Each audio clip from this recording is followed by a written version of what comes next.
Yeah, shout, it's your brother Ed Long checking in. And your co-host Bree. And it goes up in a major way. You know what it is. It's lit nights, lit hits, lit days, lit weekends with Ed Long and Bree. And we're so excited right now to have the big homie representing on the stage and also in the classroom. That's right. Alfred Brooks, a.k.a. Shivy, is in the atmosphere right now. What's up, G?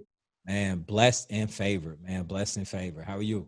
Man, I took my hat off. Normally, I have on my baseball cap or something fit or even a dad hat.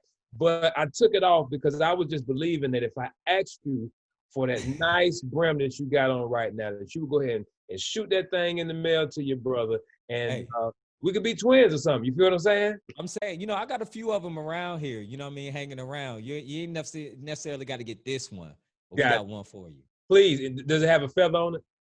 All of them. Come on. That's a thing. Let's go, man. See, we have not because we asked not. I just asked, and it's on the way. I'm feeling real shitty ass right now. Ashe. It's all good. Listen, representing for Clayton County school system, specifically Drew High School. Man, we so excited to have in the building right now. Alfred Brooks, a.k.a. Shivy. What's good? Being there honestly is it's a story of divine steps, man. I had the opportunity to, kind of start off at 18 years old, being on BET, being a Freestyle Friday Hall of Famer, and coming from the world of hip hop to, really, man, walking into working as a legislative aide at the Capitol here in Atlanta, to running a mental health nonprofit organization for 5 years before becoming an educator. And it's all of the different walks that I had before becoming a teacher that really equipped me to be, in my opinion, effective in what I do, and really able to give my young people what they need in a comprehensive way to meet them, exactly where they are. Big facts, man. What an awesome history. And it's always great when we're dealing with somebody that has a diverse background. You feel what I'm saying? That's not one-dimensional, because all of those different facets of yourself, it means they're going to show up anytime you are where you are. If it's the classroom, it's back on the stage, like you said, even endeavoring in politics. Yeah. So right now, the virtual move is happening all around the world. Yeah. As vaccines are being released, the skepticism is higher now, I believe, than it was when it was first discussed about even curating a vaccine, if you will. Yeah. Before we go down that road, let's go down the political road, because you're in the classroom. And right now, Generation Zers, many will have the first opportunity in their life to vote in the senator elections that are coming up just around the corner in January. Now, what do you say to young people who are considering voting but have never voted before, in coaching them on which way to go, which way not to go, how to exercise their voice, if they're a part of households that traditionally don't vote in the first place?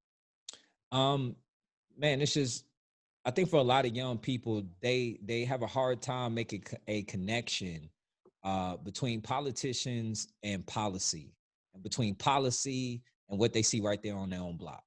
And I think the best thing that we can do as educators and just as citizens, right, within our own villages, on the ground, is helping our young people to understand that, like, these elections have true consequence. Like, the people that we vote for or do not vote for turn into policies that will have effect on us in real life. Right now, the battle that we're having over standardized testing during the pandemic, the consequences of that have everything to do with elections that happened 4 years prior. And it is the political apathy that really raises height to why it is so important, because it is the disenfranchisement of our people that results in low voter turnout, that results in having a generation of Americans, baby boomers, be the majority of our Congress, when that is not reflective of the demographic breakdown of our country. So it's a matter of, do you want to be at the table or do you want to be on the menu? Wow, I never heard it kick like that. Hey, some people ready to eat. You feel what I'm saying? Yep. I'm definitely ready to eat. I'm consuming some of the crown jewels that you're even dropping right now. So what I hear you saying is that it's not even just about focusing on the senatorial part of these elections. But when we walk into an election and we're at that ballot box, it's important to focus on everything that is on that ballot. Am I right? Yeah, 100%. In fact, I would say it's even more important for us to be focused on a local level. And local politics is not sexy. Like a lot of people ignore local politics. They have no, they don't see the importance of it. But the reality is that dollars that come from the federal level or dollars that are garnered from our property taxes, they are apportioned and appropriated by people who we locally elect. These are people who we see when you go to the gas station, people you see when you go to the grocery store, people whose door you can go knock on and raise a concern with. And it's their decision making that has the greatest impact on us.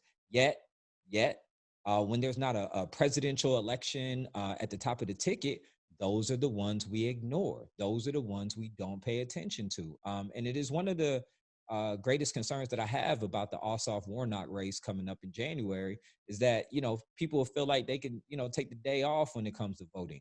But essentially, if we do not get those two individuals in office, if you're a person who wants progressive policy, if you're a person who wants to see the ability of the new administration to be able to govern, there will be no governing. Everything will be stalemated in the Senate for the next 4 years. And people are going to sit there and they're going to complain. They're going to say, yo, this is why I don't vote, because we don't get nothing done. And it's like, yo, you got to run the whole race.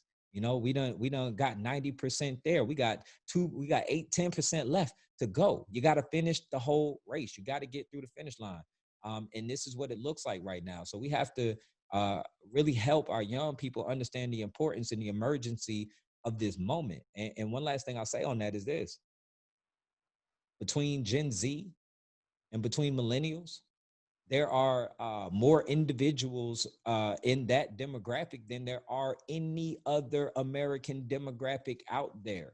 So literally all of the progressive things that we want as a generation, as a collective, we have the opportunity to realize all of those things. But if we do not get it now, you're going to be sitting on your hands for another 4 years, and then you don't have the right to complain. Man, I absolutely love what you're saying. And young people are being affected so much in this paradigm shift, as you just stated. And, you know, one of the major aspects that they're being affected in is the classroom, which you are in, and you're making moves and shaking things up in the classroom. So when these students are being affected and we're in this paradigm shift, as I just said, and we're shifting to virtual learning and things of that nature, these kids are struggling with virtual learning. They're struggling with testing. They're struggling with note taking, et cetera, et cetera. What are some of the things that you're seeing in the classroom, and how can we adjust? Because we are in a paradigm shift. So if we don't want to go back to normal, what are some things we can do to adjust to help these kids move forward in the future? You know, I dialogue with my students often about like why it is that they show up in my class as frequently as they do. Because I hear teachers all the time complain like, yo, my attendance is terrible. I hear from educators all the time, oh, engagement is really low. I do not have those issues. And I ask my students, I'm like, yo, what's the sauce, man? Like, help me be able to help some other people. What is it that I'm doing here? Because, and this is the one thing about virtual teaching, right? Normally, if you're in a school building, you have the opportunity to kind of walk down the hall and see what other people are doing. You can kind of, you know, lean your head in and you can see what's working in other people's classes, see what's not working in other people's classes. When you're in this virtual world, you are in a silo. You are in a bubble. You have no idea what other educators are doing. That's something administrators you need to fix. So, but for me, I have to then lean on my students and say, yo, what's working? And what they tell me is this is the number one thing they tell me: you listen to us. See, what they're saying is that they need their humanity to be recognized. They need their person to come first. They need them as an individual to matter more than curriculum, matter more than mastery, matter more than comprehension. They need to know you care about them as a person first. I start my days off with my students asking them questions like, yo, what was the greatest thing that occurred for you within the last 24 hours you want to share with the team? You know, I say things to my students like, you know, give me one word to describe what you are hopeful for. right? And so those are the types of things that create opportunities for conversation and sharing of ideas or sharing of dreams or sharing of ambitions. And then not just the sharing of it, but then we now have to take our expertise or our lived experience to say, hold up, this is how you realize, this is how you manifest some of these things that you're talking about. So they're not just aspirations we put out there into the wind. Most of our students know what they want out of life, they just don't know how. Mm. And as people who have a little bit more lived experience, we have a responsibility to show them exactly the GPS route to go in which to realize it. Our young people do not want to wait for success. Our young people do not have to wait for success. We live in a day where the world is a lot smaller, where there are no gatekeepers, and we have the absolute opportunity to be able to realize success, to manifest excellence, to manifest financial freedom today. They don't have to wait. Mm. We just have to show them how. And so you're that's something that I do in my classroom.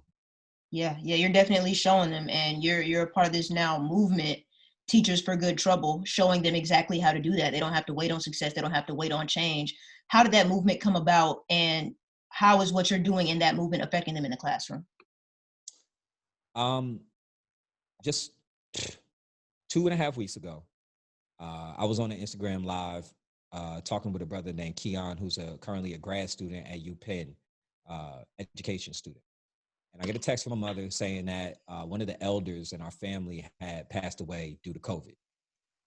And it happened right in the middle of the live, man. And I kind of paused about it. I didn't really discuss it right away. And then eventually I went on to discuss it during the course of the conversation. And it was a palpable moment. Went to sleep that night. I wake up. I log back on to teach my virtual class the next day. I start talking to my students, and I'm sharing with them what had occurred. And my students had, 3 of my students had revealed that they were currently COVID positive. Still attending class. Did not use that as justification to abdicate not coming to class. Like, they still pulled up. And so, number one, I was floored by, yo, even in the midst of COVID, even in the midst of that, you still gonna come to class? They like, yeah, Mr. Brooks, like, for real. Before I came down to the computer, man, I came downstairs from upstairs, and I had to lay down at the bottom of the stairs because I couldn't even breathe. But I wanted to log in because I didn't want to miss the opportunity to be tapped in with you for the day. I felt a sense of responsibility. But then you go on later on that day, and I get this email from my administration that says, hey, Mr. Brooks, you need to be ready to log on to do this virtual training because we're going back in the building and you need to physically be here to proctor a test, a standardized test. And I was floored. I'm like, even in the midst of losing an elder in my family, even in the midst of our students overcoming this horrible disease, this horrible pandemic, we're still expected to be on the front lines of this thing and walk right in the way of danger. I took a walk. I went to the rooftop of my garage. I'm just looking out at the clouds. I'm looking out at the city, and I'm thinking to myself, like, I can no longer sit back and just be quiet about what is going on. I mean, now is the time to really share a message with the people. And so I just turned my phone on, and I sent the message out to the educators around the country, around the world. And I said, yo, enough is enough. It's time for us to stop laying on that stone to be the sacrificial lamb of America, to keep this economy pumping, for them to ignore our humanity and to put us in the way of danger just for the sake of being America's childcare, just for the sake of being America's Band-Aid on the social deficits that they're not answering. Being the answer for food insecurity, being the answer for housing insecurity, being the answer for social emotional deficits. It's time for us to stop being a Band-Aid so that America will answer for the things it needs to answer and actually come up with real answers and solutions and cures. And so when I sent that message out there, I noticed that it resonated with educators everywhere. Within hours, over 20,000 people have viewed it just on my page, and who knows wherever else it went. And I saw educators really coalescing behind that message, and it resonated. I said, you know what? Let's take a stand. And I started calling all educators around the world. I said, yo, let's come together and let's organize. Let's come together as a collective beyond our different social identities, beyond our racial identities, beyond it all. Like, this is an opportunity to put to bed all of the things that divide us and actually come together and do a thing. And they did. And so now we have over 300 educators who are part of Teachers for Good Trouble. I'm talking about on the operational side. In order to push our United States government to say the mandate for standardized testing needs to go, especially during a pandemic. There's no reason that I should be working in a county where we have a 14+% COVID positivity rate, where we have 100% capacity of our ICU beds, where we have an average income of $19,500 and the poverty threshold in America is $22,000. Should be more. And yet, in the midst of all of that, what is missed is the fact that the parents of my students are essential workers. They're the people who are people facing in their work every single day. They're working in our supermarkets. They're driving our lifts. They're working in our restaurants. These are the people who are keeping our economy going in a way that we cannot be without them. But guess what comes with that? They're at the highest risk. And so now you're essentially pushing our teachers to be in the building with a population that is at the highest risk. It's almost as if they want us dead. It's not about our school. It's not my school. It's not about our county. It's not my Clayton County School Board. It's not even about our state. It's not even the state of Georgia Board of Education. It's about Betsy DeVos, the United States Department of Education, and their insensitivity to what is actually happening on the ground. So it's time for them to hear us. And not only for them to hear us, but for the incoming Biden administration to hear us. Because within the first day, Biden can have his United States Department of Education secretary come in, grant every single waiver to forego testing during this pandemic. In this incoming Congress, you have a mandate on you to strike the mandate on United States of America schools to have to administer standardized testing for the entire year of 2021. That's why we're here. Wow. You said a mouthful, and I'm sure that nerves have been struck by what's just been heard, while at the same time, there are some who are really cheering. As you mentioned, over 20,000 views of your sharing of things that are plucking at your heartstrings on your social media platform.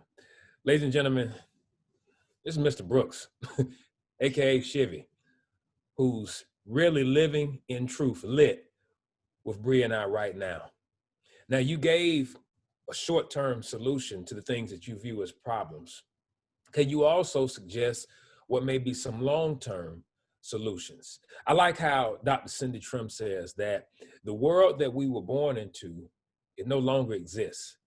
And so not only are we in a new normal, we are formalizing what normal is going to look like into the future.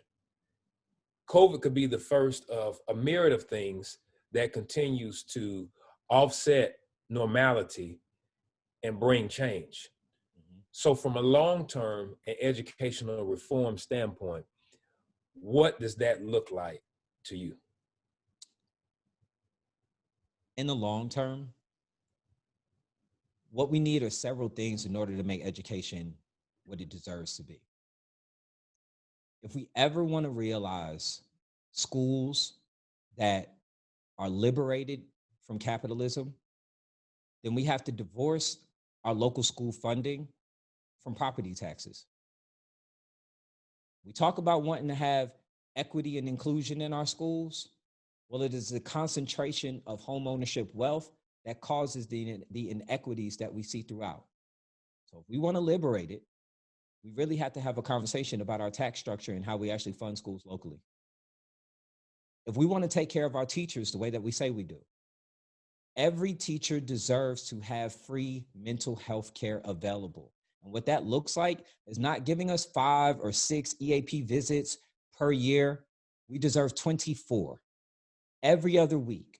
An educator deserves an opportunity to be able to talk, speak with, get service from a mental health provider, especially now.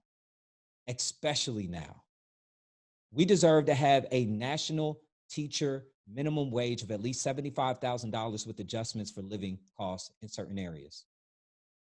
Every educator should be able to go to college to get a degree in education debt-free on the front end and not on the back end. We deserve to be able to know that if we want to go into this profession, that we will not be the working poor in order to do it. Every educator who does have student loan debt deserves for their student loan debt to be forgiven immediately. We are essentially causing our educators to give up opportunities for home ownership just because we want to do what's best for our babies. Every educator deserves the ability to be able to afford to live in the districts they serve in. So many of my educator friends cannot afford to live where they work. And who could take care of the children in their community better than somebody who lives in it? That's just skimming the surface of some of the things that I believe we need. But I believe every single thing that I said is tangible, it's actionable, it's governable, and it could be legislated. And what will happen if we do that is that we will create more opportunities, not only for our educators, but we will improve the human resource quality of individuals that we have that will want to go into the profession. You will have more Black men want to go into the profession. Mind you, we are less than 2% of all teachers. Income has a lot to do with it. And this is not about what district pays us a certain amount or doesn't. It is about the fact that educators are paid 30% less, 30% less than our likewise educated counterparts in any other field. That's wrong. And it's time for us to correct it. So if we want to reduce the amount of crime that we have to increase the amount of opportunity that we have. If we want for our young people to have more promise, then we need more promising individuals working in the field. And the only way we're going to get some of that brain power that goes into engineering, that goes into law, that goes into medicine, that goes into IT, and have those individuals go into the classroom is for education in some to be a more competitive work field than any other place. And those are the long-term things that I recommend for us. Woo! Teachers for good trouble. Teachers for good trouble. John Lewis would be proud of you, sir. He would absolutely be proud of you right now. Listen, you've given us a lot to think about, a lot to chew on. Hey, guys, if you're feeling what Shivy is saying right now, jump in the comment box and give us some of your feedback, because I believe that what you just spoke is really going to lead to a shift. Dr. King said, I may not get there with you, but I've already seen it. As soon as it's come out of your mouth, you have spoken vision and shifted the trajectory on where we can get to. You just made teaching sound so sexy, because like you said, many people who I know who are well-able, smart, brilliant people, the main reason why they said, I don't want to go teach is not because I don't want to deal with somebody bad chaps, if you feel me, but it's, bro, I'm trying to get a bag. And the teaching bag just ain't heavy enough. One of the most insulting things that I've ever, and people don't mean it this way, but, I talk to some of my friends who are very successful in business, and they'll say something like, yo, when I retire, I want to teach. As if like it's something to fall back on, as if it's something easy to do. Education, I've done many things. I told you guys about the things that I've done prior to. Education is the most challenging thing I have ever done. In fact, they say teaching is the most stressful profession there is in America. We make more second-to-second decisions than an air traffic controller. Yet, we're not paid the way that we should be, not compensated the way that we should be, right? And so therefore, just because of the lack of pay, and I'm talking about the entire field, right? The lack of pay, because I think the most you can make as an educator, say, in many of these counties is maybe $110,000 with a doctorate, full year, all the years in the thing. It is so limited in what we could be doing. that if we actually paid more in some, think of the brain power we can get. Think of the individuals that would see it as an opportunity, like, yo, I'm gonna tap in on that. But you're right. It ain't about people not wanting to do the work. It's about people wanting to be able to live to a certain standard. And so a lot of folks don't want to make that compromise. And yet here we are, we're doing it anyway. It's lit. Free game in the building as well. Bree, you're an athlete. And a lot of times, you know, people will compare the importance and impact of the teaching profession with the impact of sports, where you have athletes that are making hundreds of thousands up to multiple millions. Shout out to Mahomes knocking at the door of billions of dollars now, where you have teachers who, those are just pipe dreams from a financial standpoint. You've been an athlete, but you also being an educator. You're focused on enriching the lives of athletes. What are some of your thoughts and feelings around what Shivy is sharing from a compensation standpoint in comparison to the arts and sports being glorified? I love how you tie both of those things together, and it's made me really look at you know, my game plan for my life, because you know, you and I have discussed, Ed, that I would like to get into teaching at some point. But I knew coming out of college that, you know, like you said, it wouldn't provide me the livelihood to be able to do that and see myself doing that for a foreseeable future, to be able to provide for my own children. And so I think, you know, it definitely says a lot about where our country's priorities are. You know, if we can get these world-class athletes into a bubble, we can get them, you know, we can make sure that their health is prioritized during this time, but yet we have schools where Shivy says there's a 14% coronavirus rate, and we're opening the schools back up and saying that these kids have to test whether they like it or not. So I think, you know, we have to take a long, hard look at our country's priorities. I think that every day we make a decision about what we care about. And the fact that these teachers don't have the things that Shivy is requesting lets us know that, hey, we might not care about our kids like we say we do, or like we think we do. So I applaud you, Shivy. I applaud, you know, your whole conglomerate, your whole Teachers for Good Trouble movement, because you guys are saying that in spite of the fact that what our country is saying about our children, we're going to do what's necessary to make sure that they get what they need. But you all need to give us what we need to make that happen. So I definitely think it's a priority issue. It's a priority issue.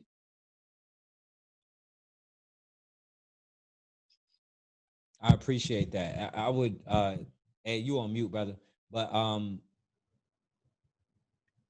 go ahead, G. I'll come back in and close this out. Go ahead with your comment.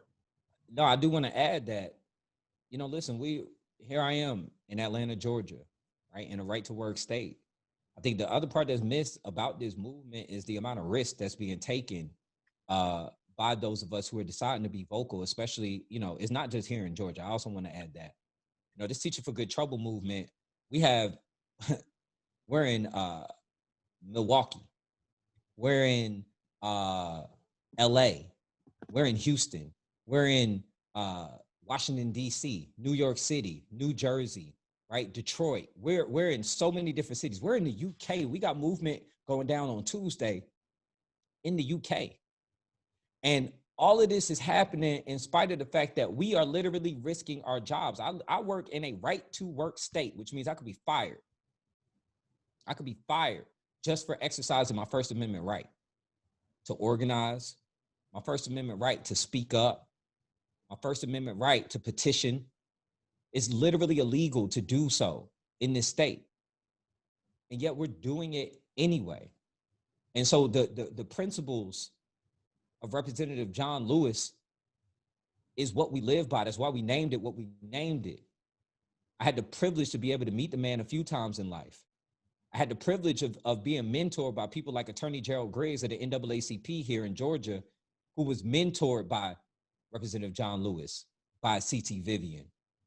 So the legacy of these men, the legacy of their walk, it lives through us. So we're really about this good trouble. But you can't have good trouble without risk, and we are risking it. We're going to do it anyway. Good trouble. Ambassador Shivy's in the building right now. Teachers for Good Trouble. Already over 300 strong. If somebody's an educator right now, they're watching this like, wow, he's speaking my language. He's touching my heart right now. I just been waiting for somebody to stand up because I didn't have it in me. But you done piped me up right now. I want to be a part as an educator with this Teachers for Good Trouble movement. How can they join forces with you, bro? Look, you can tap in on our website. It's teachersforgoodtrouble.org, teachersforgoodtrouble.org. You can follow the organization on Instagram as well, at Teachers for Good Trouble. You can tap in on my personal page, which is Call Me Shivy, Shivy, Call Me Shivy.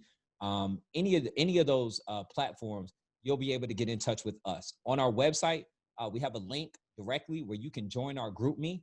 You hop in our GroupMe, and we have a committee ready to welcome you in, point you in the right direction as to where you can use your talents to be most value added to whichever committee. And we take flight immediately. We waste no time. We waste no days. We understand the emergency of the moment. And we are here to get in this good trouble and make true systematic change once and for all.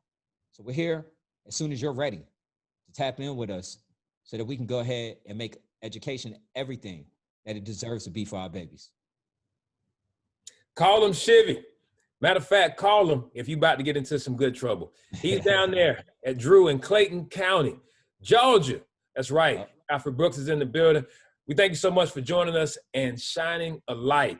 That's right. A flame, living in truth. It's lit on all the things that are happening in the educational system right now in this global COVID-demic. Man, we're praying with you that you have the strength and the resilience to continue to stand and lead the pack for those that want to and will now have your back. As always, don't stop, keep going. It's lit.